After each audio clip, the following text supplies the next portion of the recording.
Thank you for joining us. Welcome to Tax Planning and Preparation for Sole Proprietors. I'm Linda, I'm your host today, and this is the Small Business Development Center. This presentation was pulled together by Joe Dorco and Joe Rodola, and our presenter today will be Joe Rodola. This is the Shasta-Cascade Small Business Development Center. We're a nonprofit organization and we provide confidential, no-cost advisory and training services to small businesses. We're funded by the SBA and the HSU Sponsored Programs Foundation. And I'll start with our disclaimer. The information provided in this webinar and any supplementary materials provided to registrants are intended for educational and informational purposes only and does not constitute professional, financial, or legal advice. No registrant should act or fail to act on the basis of any material contained in this webinar without obtaining proper financial, legal, and other professional advice specific to their situation.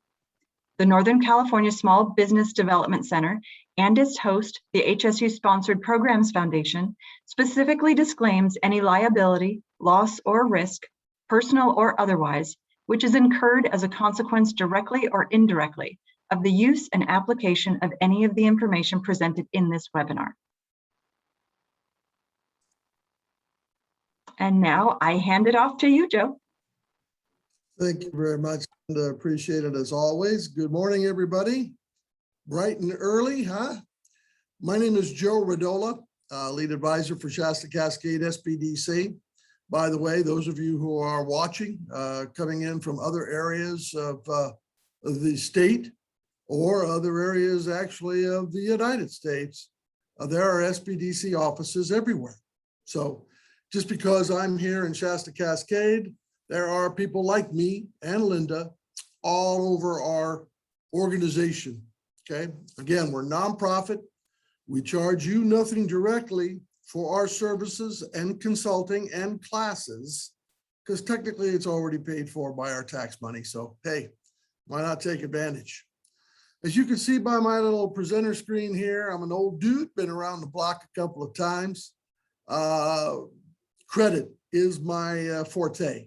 So I've been involved in making loans, helping people get out of debt, working with credit and credit reports, small businesses almost the entire time.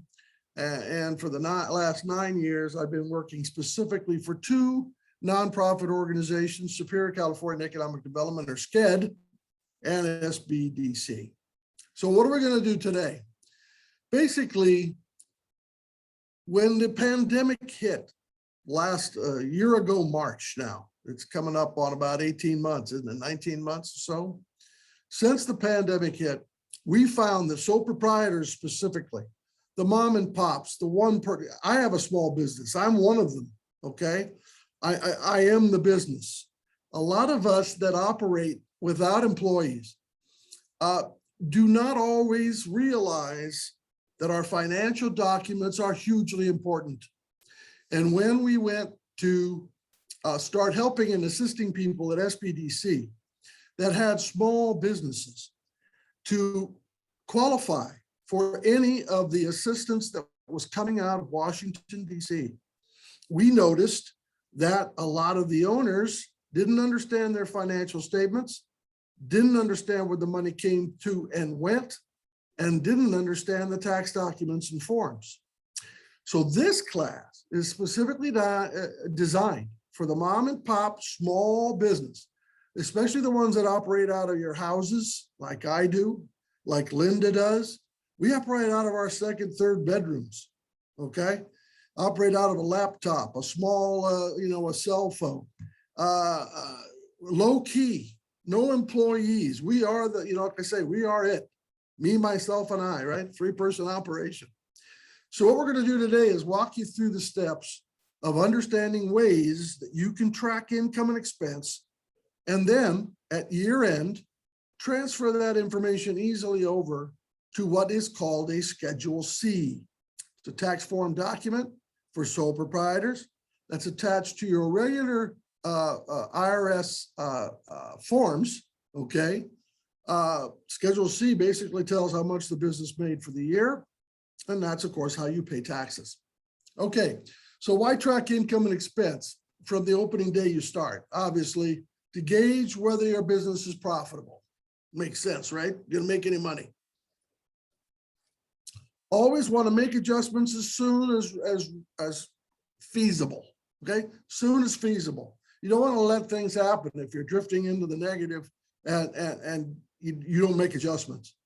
One other thing we talked about basically before we started today was pivoting. Every restaurant that I have seen, locally or otherwise, because I've been able to travel a little bit since pandemic has started, all restaurants had to pivot, right? You can't serve inside. Where are you going to serve? Everybody goes outside. So you get tents, you get tables, you get heaters, you get fans, and you move everybody to the outside. Why? Because that was the only place you could serve. Only place you could serve people. So you got to be able to be ready to pivot as soon as possible. Okay. Can the owner take out any money? Obviously, that's a key part of what we do, right? But we're going to be able to make enough money that we can get a little bit for us. Okay. Assist financial institution and investors in making loan decisions. I can tell you right now, I worked for a bank for 25 years. I made loans for about 20 of those 25 years to people.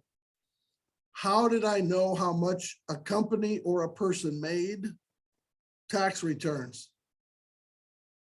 financial statements, P&Ls, profit and loss. That's how we knew, right? So even if we're not in a pandemic and we're not applying for disaster funding, you still need to supply this information to your banker if you want to buy a new piece of equipment or whatever it is you want to do to expand. Okay, need to have these numbers. And unfortunately, or fortunately, depending on where you're coming from, this is what is the determining factor on how much taxes you pay to the IRS and the state of California by the time we're done today.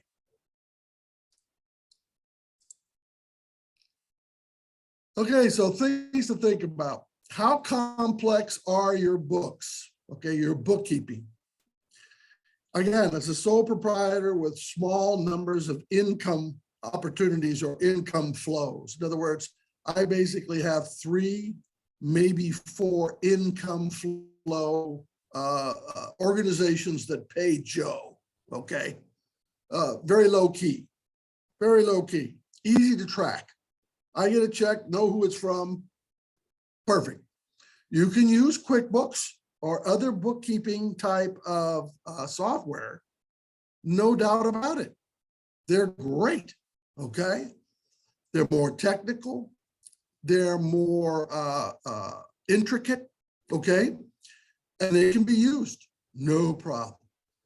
But we're gonna show you a nice, easy way that you can actually do it as a sole proprietorship today that may fit your needs. In fact, what I'm about to show you, I used for the first 5, 6 years of my 10 years of being in business. My first 5 years, I used this P&L I'm about to show you. By the way, you'll be getting blank copies of these documents, as well as a copy of the slide deck. And of course, you will be shown to our YouTube channel at the end of the presentation, where you can always watch this back, but you will have a copy of the slide deck as well. Okay, so how complex is your bookkeeping? Will you have employees or not? Makes another big decision. But when you get employees, there's a lot of tracking. Okay, taxes, unemployment, disability, it goes on and on and on and on. So a bookkeeping program at that particular point is darn near necessary, at least QuickBooks. Okay, how are you going to be paid? What are your acceptance payment amounts coming from? Are you going to take credit cards? Are you going to do cash only? Is there a billing program where you bill somebody, you have accounts receivable, you get paid later? Okay, all those options. Will sales be there it is, immediate or require the delayed payment? That's that accounts receivable we were talking about. Well, I have one company, that's not a company, it's a city. I bill for a class I teach, okay?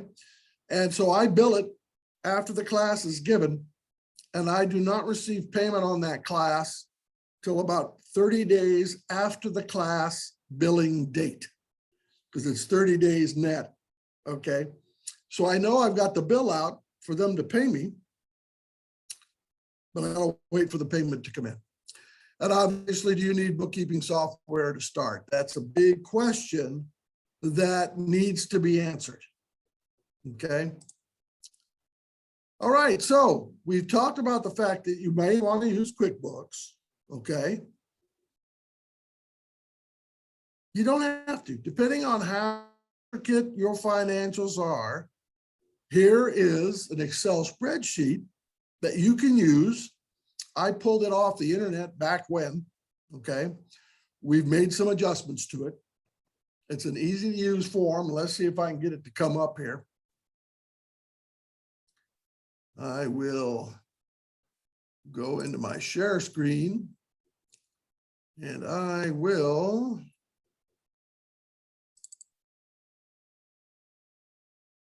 Linda, is the Excel sheet income and expense up? Yes, it is. Oh, wonderful. Thank you. And by the way, I'll go ahead and preface this presentation piece, this part of it. Linda does a phenomenal class, and I've seen it, on using Excel.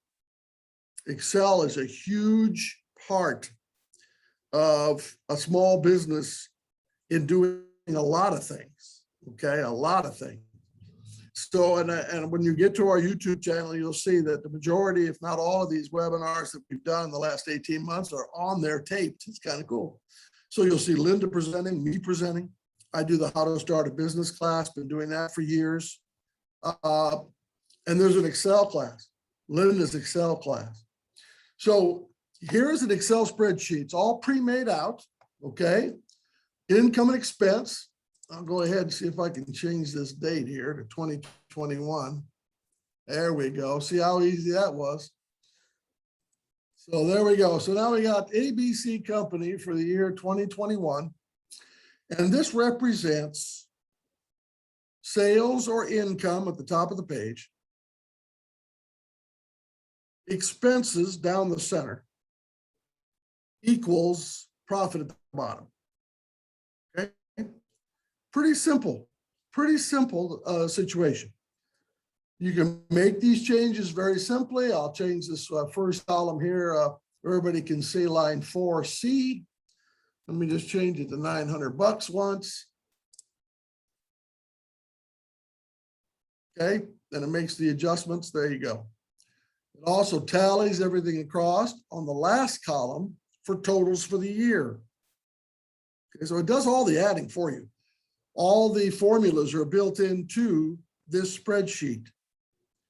To add lines, all you do is, I like to do the highlight across thing and hit, you know, the right click mouse button and then insert a line. Easy to do that. You can go in and change the names of these cells. Maybe you don't have professional services, maybe you have something else. You can change the names to fit your particular expense lines. When I did mine personally, I went ahead and changed and added lines to my sales at the top. So I have 2 cities that pay me. I have 2 organizations that pay me. And then I have a column for private sales made one-off, like somebody wants a service that I offer and they pay me direct. So I have 5 lines of income flow. Easy to switch. But the main thing to understand is, in this particular case, by the way, you can see that you have a cost of goods here. This is another column that people did not understand during the pandemic, is what was my cost of goods. If you're a retail store and you're selling, say, here's a pen, right? So say you're selling this pen. You buy the pen for $1. You sell it for $2. So your cost of goods is $1, right? And your profit would be the other $1, right? Because you bought it for $1, sold it for $2, you got $1 gross profit. You got other expenses on top of that. You understand, you got lights and insurance, but cost of goods is $1 for this pen, see? So that's why we have a cost of goods here. It tells us or identifies that some of these sales that are being made are retail sales. Okay, so that's cost of goods. And as you can see, the cost of goods gets subtracted from your sales or revenue line, right? So it leaves you then a gross profit. In this particular case for 2021, if you add across, you had 19,700 in total sales, 3940 in cost of goods. So your gross profit's 15,760. So already you've got some money that you know you've had to pay out to just buy your inventory. This is called, as it's sitting on your shelf at your place of business, this is inventory. Okay, inventory. Okay, so there's your gross profit. And then obviously you've got all your other expenses, right? Joe?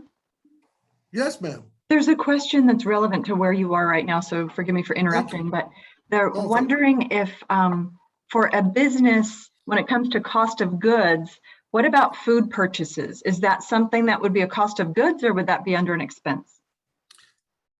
The way I've seen it lately and recently, I used to think that food was not taxable, but it is.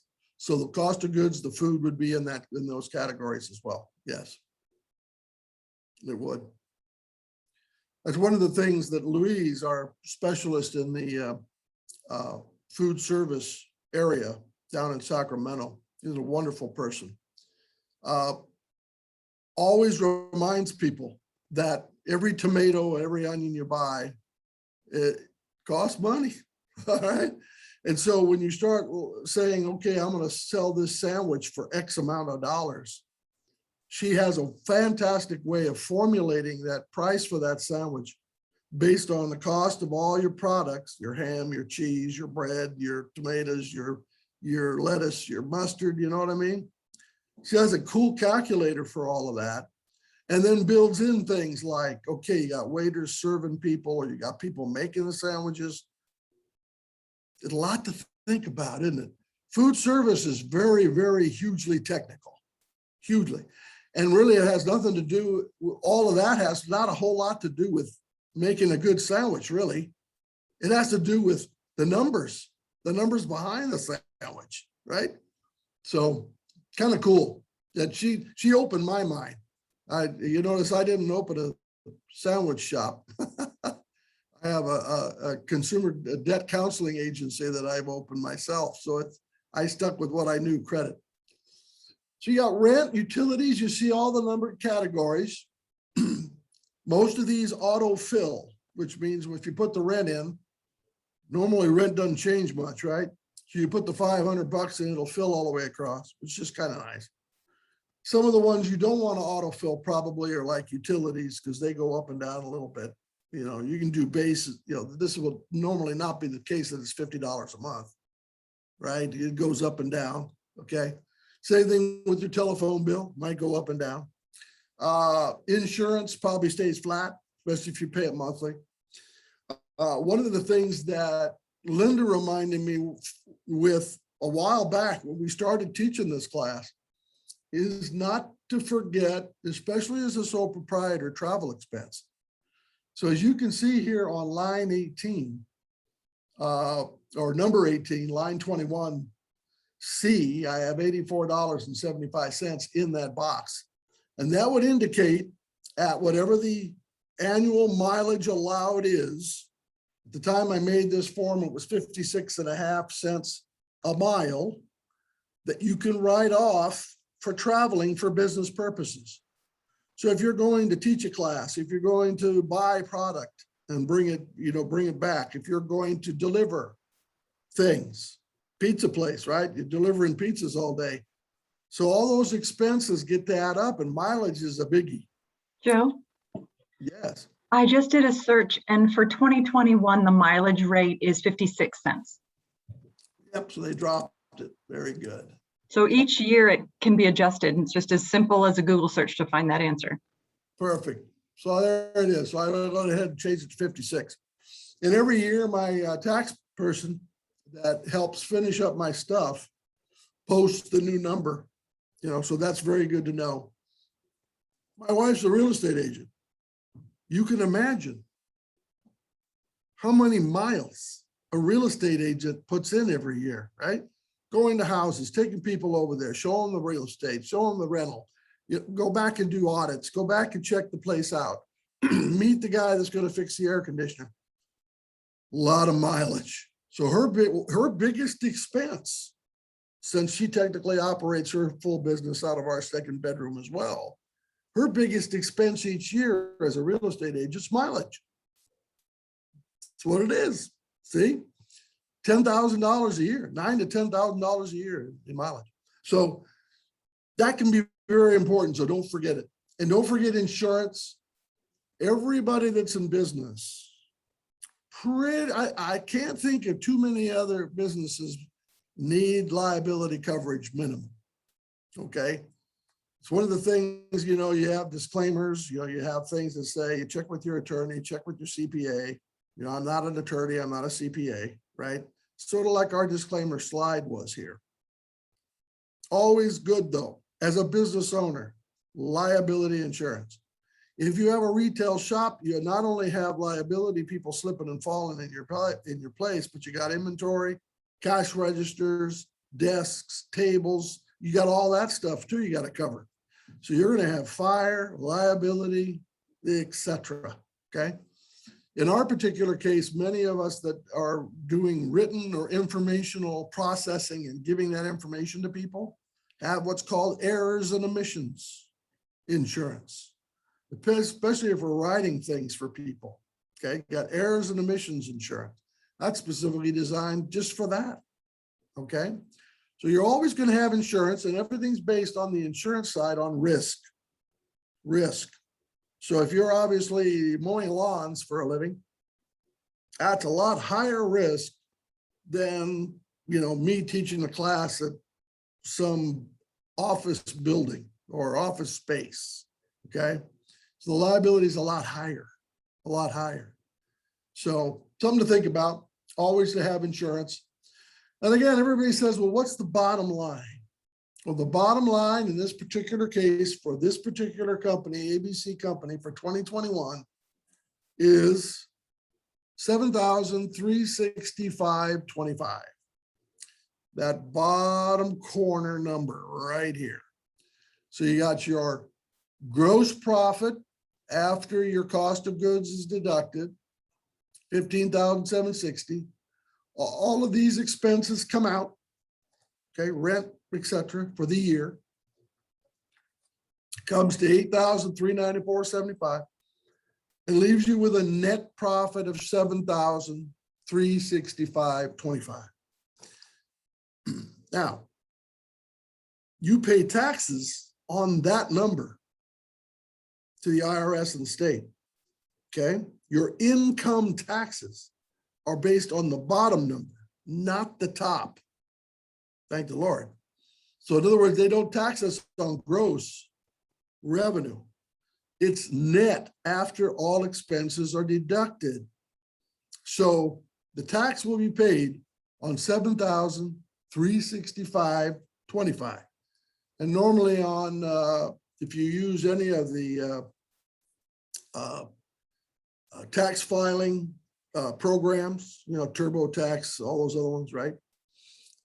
You round it off to the nearest dollar. So everything's rounded off. You normally don't put cents in there, okay? And if you use those products and you do your own taxes, it walks you right through where you put these numbers in the tax forms. So it's pretty easy, okay? My daughter has a little side business. Those of you in Shasta County may have gone to one of her little night classes. It's called Art by the Bottle. Shameless plug. Shameless plug. So Art by the Bottle, what is that? You go to a restaurant, a beer, Fall River Brewing, you go to Kelly's Pub, go to these places, helps you paint a painting that she has advertised, and helps you and get your first beer. So it's a really cool little side gig. It's her side gig. Okay, she's actually the foothill art teacher here in Redding, Shasta County. So she set that up years ago, and she always uses this format. Okay, because she has really one income flow. It's from these people signing up to take her class, and she does 90% of it is done through PayPal. So it's a credit card acceptance group, right? They take their piece off the top, they deposit the rest of the money in her checking account. She's got all the other expenses that come out, tracks it on one of these babies on a monthly basis, so she knows where she's at, and has calculated, because she has cost of goods too, right? She has things like the easel, the canvas, the paint. That's all cost of goods, see, for her, because people are using that. She supplies all that for the painter, right? So you come in with a drawing of that painting, roughly in pen on the canvas, and she helps you paint. It's like paint by numbers, but with a lot of artistic capabilities on the thing. Cool thing. You ever want to do that? But she uses this. That's what she uses to track. Okay. All right. Joe, Yes. I have a question specific to this slide. So the comment is, I'm in the food business and would like to know if this class will have an example of an Excel spreadsheet for cost of goods sold.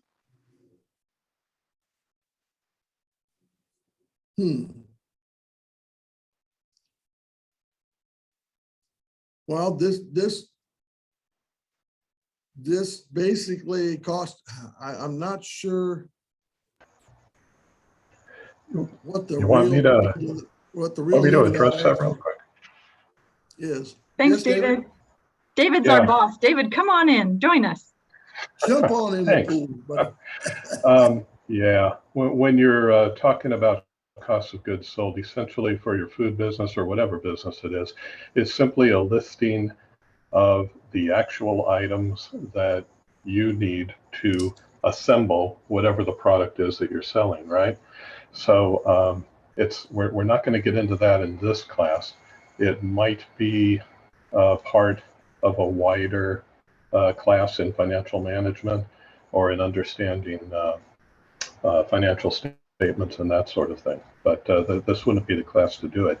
If you have specific questions about what would be included in your particular situation about cost of goods sold, that's a great time to talk to your SBDC advisor. We can help with that. Thanks, David. I was Thank you. And the person that asked the question is not in our region, but I encourage you to reach out to the SBDC supporting your county. Your county is supported by an SBDC, and they can dig into that a little more specifically with you. That's the beauty of your SBDC. This is your tax dollars at work. There's no charge for you. That's true. And we have offices everywhere, literally. Every county and every city in the United States is covered by an SBDC. It's required to be covered by an SBDC office. So you'll have a Joe and a Linda, Louise, who is our food service specialist, restaurant specialist. If you're in Northern California, I'll tell you what, you can check her out, a NorCal SBDC, and she's had several Joe, food service specific. That question was from Napa County in St. Helena, California. Cool. So she's in our area. So Louise is great. You'll love her.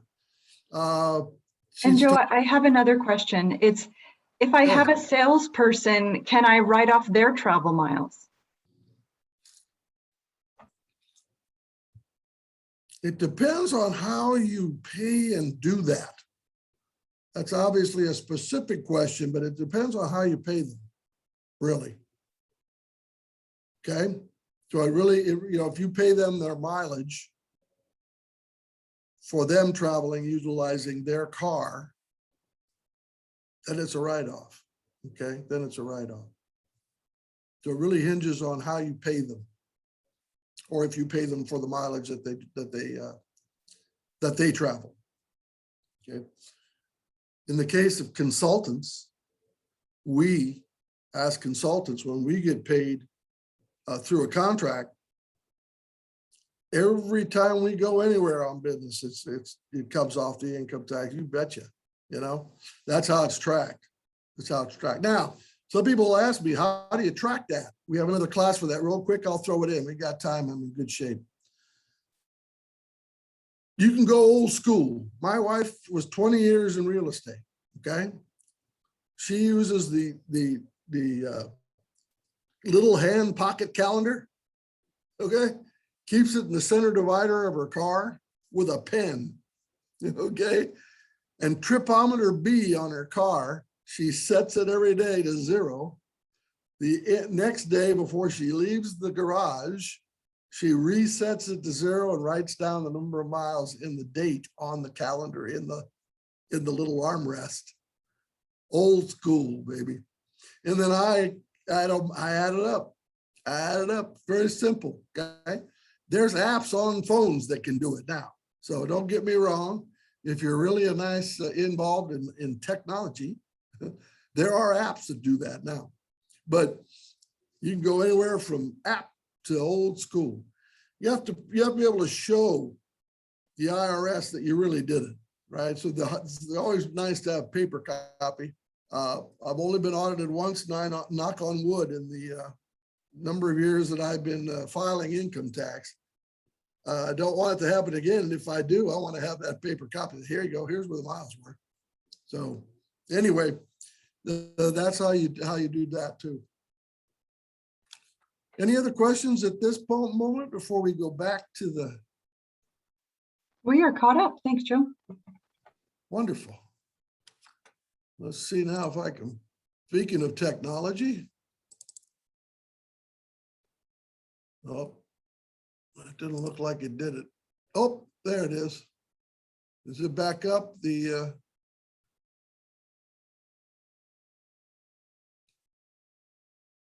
My screen too?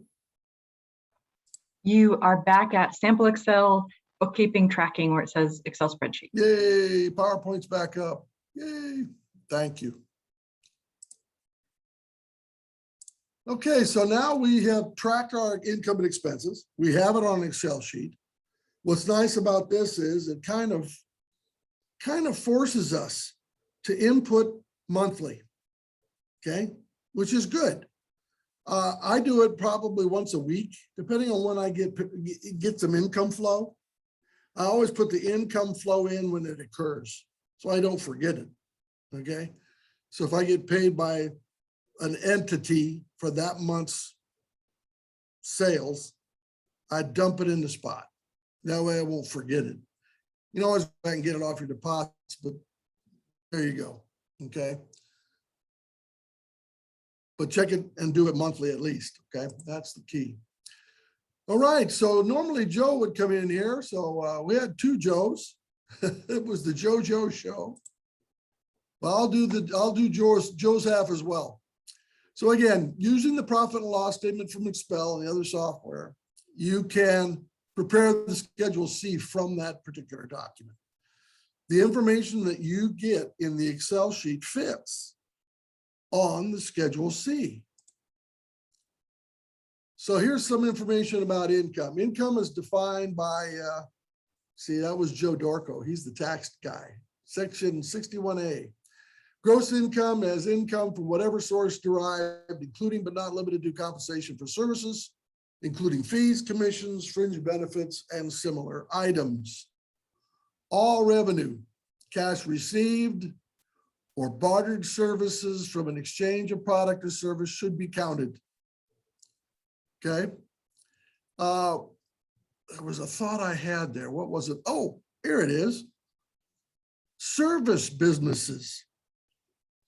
My business is a service business. I do not have a tangible product per se to sell.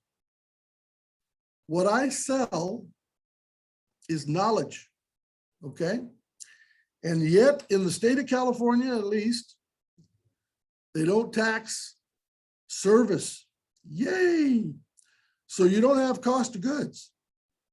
Okay. So service businesses just flat out technically have no cost of goods. That was the other question that came up quite often when we were processing these disaster loans and grants, was the service business would say, what's my cost of goods? It's none. It's zero. It's zero. The other thing to remember is that this came up a lot, is how many employees does a sole proprietorship have that's solely owned? You got one, right? You're at least one. If it's a tandem husband and wife, could be two. Suffice it to say, you got one employee, it's always you. Okay, don't forget you. The reason you're in business, many of us, is to help out, make some money for us, right, as individuals, especially the sole proprietor mom and pops. So that was another question that came up on a lot of the application forms for grants and loans and disaster funding, is how many employees do you have? Got at least one, always. Okay, always have at least one. And then business expenses, items that are both ordinary and necessary. Ordinary expense is one that is common to the industry that you are in, and everybody has an industry, okay, that you're in, whether it's retail, whether it is food service, whether it is the medical fields, recreation, standard service businesses. Service businesses is anything from what we do as consultants, okay, to people that mow the lawns and clean the gutters and wash the windows, and all types of service businesses, okay? And each one has a listing of what expenses might be. And the one, again, that's most often forgotten, as I've reviewed financial statements over the years, is mileage. Obviously, you can use software, no doubt about that. You can use software to track mileage, okay? Business apps that easily track your expenses. There's an app, I believe, it may be even old school now, where you take a picture of a receipt, it automatically goes right into your Quickbooks. Hey, man, that's amazing to me. That's great, you know? So you can use technology, or the sheet that I put up on screen that you'll have a copy of. Okay, you'll have a copy of. Use the profit and loss to categorize your expenses. Okay, so there'll be expense categories: rent, utilities, okay, telephone, insurance, advertising, office supplies. All of these are standard expenses. In fact, when we get to the tax form, you will notice that a lot of these categories are exactly the same from the Excel sheet to the Schedule C that it'll be transferred to. And again, cost of goods is separate from other business expenses, okay? The cost of goods to buy this pen, if you were selling this pen, is technically a part right below the sales of that product, right below the sales of that product, okay? Then you end up with a gross profit, because without the pen, if that's what you're selling is pens, without the pen, you make no income, right? I mean, that's what you're in the business of, selling pens. So that's why it's up top. And then you got all the other operating expenses below: rent, lights, insurances, etc. Paying for staff, staffing expenses. Most people put it under operating expense. So cost of goods sold, direct cost linked to producing the physical product. You can include the raw material. You can include labor of production, direct labor of the production of that item. So if you were making these pens and selling them, aha, see, got to add a category. Okay, excludes indirect expenses, overhead, and sales costs. Okay, it's separate. Like I just said, that's operating expenses. Indirect costs not directly attributed to the product. Okay, and there's the examples: rent, office equipment, utilities. There we go. So those that happen no matter what. It's one of those things, whether you sell a pen or not. In the idea of this pen selling company, you'll still have this. This stuff still happens. You know, it's one of those things. Partially deductible expenses, food costs, food per diem per county, gifting, entertainment, and depreciation. These are a little more technical expenses. They're not always, as a service business like me, I don't take into consideration any of these categories. Never have. 11 years of operation, never have. So the bigger the company, the more that's being done, the more some of these will come into play. Okay, the more of these will come into play. Depreciation normally occurs with equipment. So if you had a bulldozer, if you're running, doing fire abatement, and you're clearing ground and trees, you got a big bulldozer. A bulldozer depreciates, right? Because the more mileage you get on it, the less the value is going to be. So it's basically an idea of how long that piece of equipment is going to last, and you depreciate it each year. And there's a list on that we can help you with for each individual piece of equipment. You can look it up as well by equipment type. Also, depreciation expense, when we see it on as for a banker, I'll put my banker hat back on. For a banker, we add it back. It's funny money. It's not really cash, right? It's lost value. You know, it's like a person that keeps a 1960 Corvette in their garage under a blanket. Value of that Corvette's going to be different than the guy that leaves it outside in the backyard with nothing covering it. Okay. So valuation is interesting, isn't it? Okay. So depreciation, we call it in the banking industry funny money, add it back in. And obviously there's non-deductible. I think Joe was being kind of funny here. Most lobbying costs, penalties, fines, political contributions, and bribes. Yeah, I would think so. Maximize your, found a little typo there. It's supposed to be gross income. Take advantage of loopholes and deductions. Take advantage of business tax credits. There's one going on right now, business tax credits based on the pandemic. Check with your tax people. Okay. It's income, this was IRC, I think is the acronym for it. And it's a part of the pandemic funding program. And obviously look for ways to defer taxes, 401k, and tax plans. That's also one of the things sole proprietors forget. Excuse me. Frog. One of the things sole proprietors forget is retirement. You gotta open up one. Got to. Okay. Because there's nobody else going to do it for you. So don't forget to hide some money for you. Plus, it lowers your tax liability while you're paying yourself later. Good combo. Conclusion, track your expenses with software, run profit or loss at least monthly. We talked about that. Pay your taxes on time. Quarterly tax payments for sole proprietors, very important. So based on prior history, you can pull up these 4 little, they're like little bills, all right?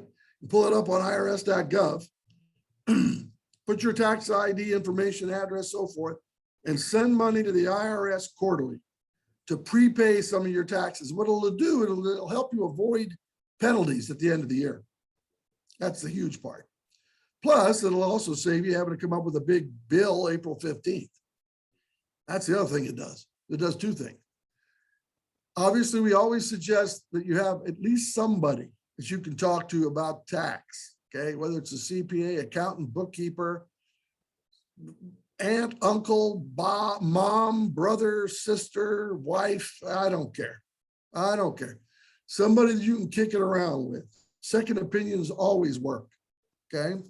Remember, making money is easy, keeping it is a challenge. Okay, so let's look at where this goes. Yep, there's your estimated tax. Don't forget to pay your payroll taxes and your sales tax on time. All right, now let's look at this fun document. Hopefully now, Linda, if you'll verify, we're looking at the profit and loss 2019. Yes, we are. Oh, how fun is that? All right, so where does all that information that we put together on the Excel sheet go? Aha, goes to the Schedule C. This is the document that was used on all of the pandemic grants, loans, no matter what it was on sole proprietors, they wanted to see the Schedule C. Okay, put the name at the top, business profession, social security number. A lot of people use social security numbers in sole proprietors. That's fine. If you have a tax ID, that's fine too. It's an EIN, they call it. All right. You have to check the boxes, accounting method, cash or not. And then it asks for some, this happens to be a 2019 copy of the Schedule C. And it asks questions at the top here, G, H, I, J is to answer those, okay? Well, look where we're at. Line 1, what were your sales for that year? That's where you take the 19,700 annual sales from your Excel sheet, transfer it over here. Cost of goods. Aha, that was your 3,940 bucks from your Excel sheet. Equals line 7, gross profits, 15,760 bucks. It matches your Excel sheet. So far, we're in balance, right? Pretty cool. And here's all these little places for you to put stuff. Okay. You got advertising, you got travel expenses. That's where your mileage goes. You got your insurance, you got your, all the pieces of your Excel sheet transfer directly over Joe? to, yes. There's a question for a couple where they're each sole proprietors and they fill out their Schedule C. It's a husband and a wife. Do they both fill out a Schedule C for each of their business, or is it one Schedule C? If they're a dually owned sole proprietor, which I believe is still allowed in California.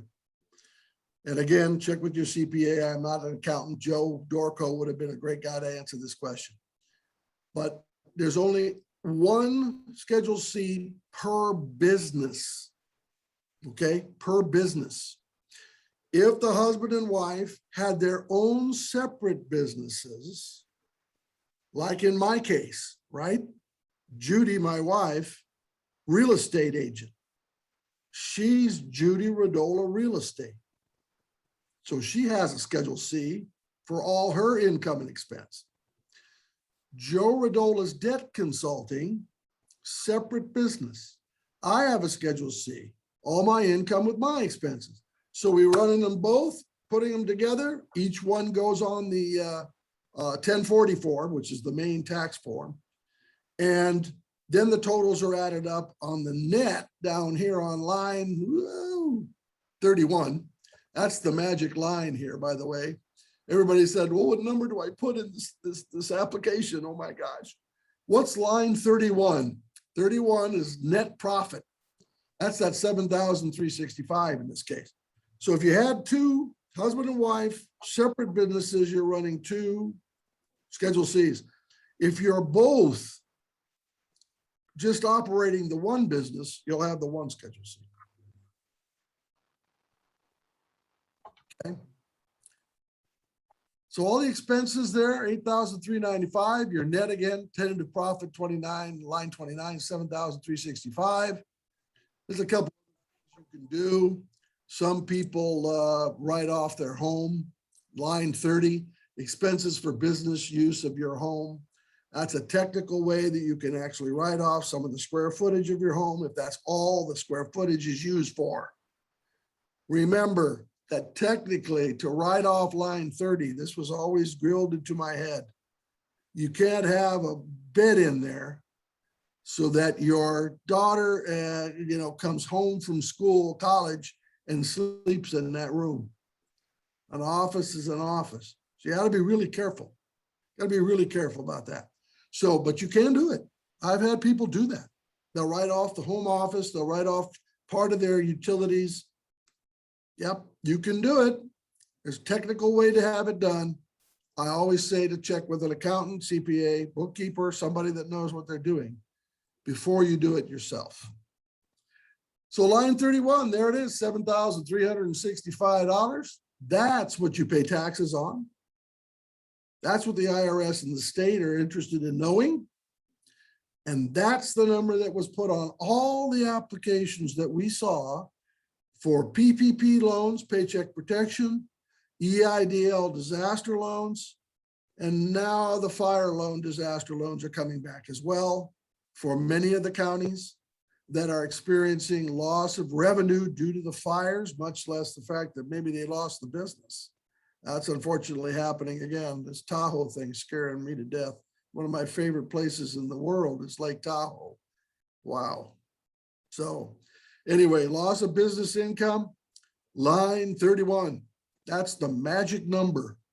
So what we're trying to say here is, please, as a sole owner, a sole proprietor, know what this thing is. You have to make one every year. Got to, whether you made a profit or not, even if you took a loss, still got to make one. Okay. You got to tell the IRS what's happening to that business. And that is how you do it right here. All right. One last step here. See if I can pull it off. Come on, baby.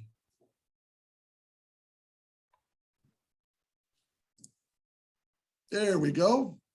So is the plan on paying quarterly back up again on the PowerPoint? Yes, it is. Thank you, Linda. All right. We are right there. It's any last minute questions before we wrap up? We do not have anything in the chat at the moment. We've been asking them as we go. So if you have a question, go ahead and type it in the chat now. And while you're doing that, I just want to let you know that soon I will put a link in the chat with our survey. We would love for you to click on that link. When you do, it opens a separate window that you can then look at and address after the webinar is over. But we would love to have your feedback, and we would love to give the feedback of what you think of these webinars to our funders.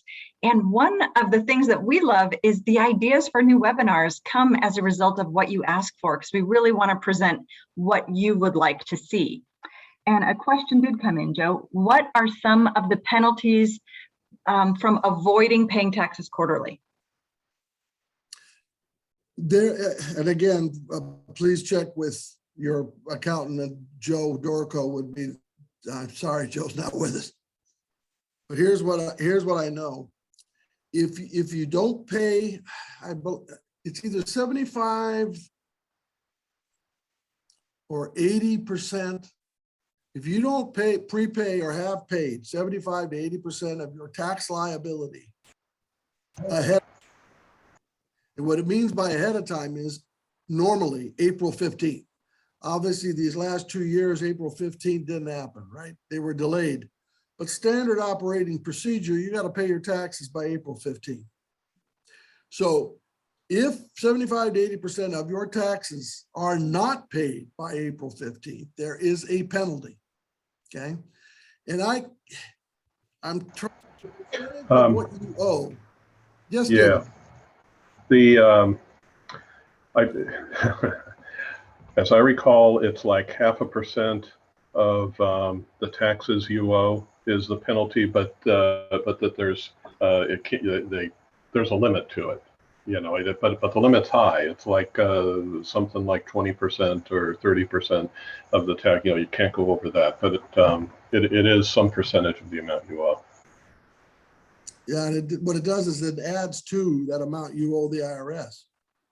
My wife, unfortunately, I've had it happen a couple of times, but we didn't pay enough quarterlies. Okay, enough in quarterlies, and you just pay the penalty, and it's all hinged on how much you didn't pay, right? So if you didn't pay all year and you had a payment at the end of the year of 5, 6, 7 grand in April, the penalty will occur. Penalty will occur, no doubt about it. And it'll just be added to the thing. It'll be added to the added to your bill. Like I say, I personally like to have mine checked. I could probably do it myself. I've done it for years. I've done the tracking. I've done the, you know, the basic transferring of information and the paying of my quarterly taxes. I still have it checked by a local accounting firm. In March, I give them the numbers. Here it is, very clean, very simple. They make sure it's right. They put it on their tax forms and submit it electronically. So if by any crazy way I get a refund, yeah, I get it quicker. For one, normally I owe. So one thing about sole proprietors is a lot of times you owe. Yes, Linda. I have quite a few questions, so we'll get through them as quick as we can. What is the typical expense range for a sole proprietor who has expenses for professional services like a CPA or a bookkeeper?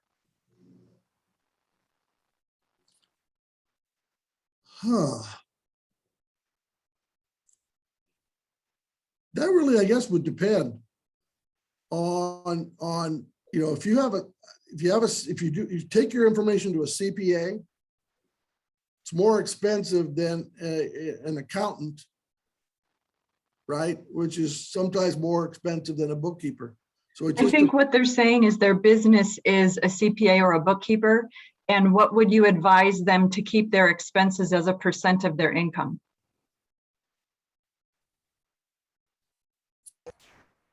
Sounds like an individual question that we could answer as an SBDC advisor to that. It'd be hard to do it right now. Can I cut into that one as well? Sure. Yes. Sorry to be a pig about all this. But there's you can look up what's called standardized financial statements by industry, and I don't know what some of those websites are now, but maybe we can put it in and send it out as an email to everybody. But there are websites that I am thinking of where you can type in the industry you have, and it will give you the expected expenses, financial ratios, things like that for your particular industry, because it's going to vary widely, right?